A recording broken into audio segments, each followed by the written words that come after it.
અમદાવાદના કાલુપુર રેવડી બજારમાં ભીષણ આગ, 30થી વધુ દુકાનો લપેટમાં આવતા વ્યાપારીઓમાં ભારે દોડધામ અને ગભરાટનો માહોલ વ્યાપી ગયો.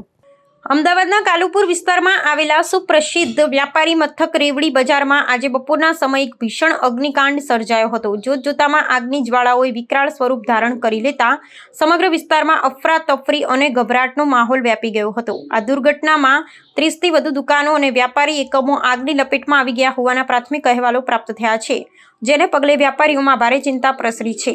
આગની જાણ થતાં જ અગ્નિશામક દળનો કાફલો તાત્કાલિક ઘટના સ્થળે દોડી આવ્યો હતો. અગ્નિશામક દળના 9 જેટલા વાહનો અને જવાનો દ્વારા આગ પર કાબૂ મેળવવા માટે યુદ્ધના ધોરણે પ્રશમન કામગીરી હાથ ધરવામાં આવી છે. સાંકડી ગલીઓ અને વ્યાપારી એકમોની ગીચતાને કારણે આગને બુઝાવવામાં ભારે અવરોધોનો સામનો કરવો પડી રહ્યો છે. હાલમાં અગ્નિશામક કર્મચારીઓ દ્વારા પાણીનો સતત મારો ચલાવી જ્વાળાઓને વધુ ફેલાતી અટકાવવાના સઘન પ્રયાસો કરવામાં આવી રહ્યા છે. આ અકસ્માતમાં હજુ સુધી કોઈ જાનહાનિના સમાચાર નથી, પરંતુ લાખો રૂપિયાની માલમત્તા બળી ખાખ થઈ ગઈ હોવાની ભીતિ સેવાઈ રહી છે.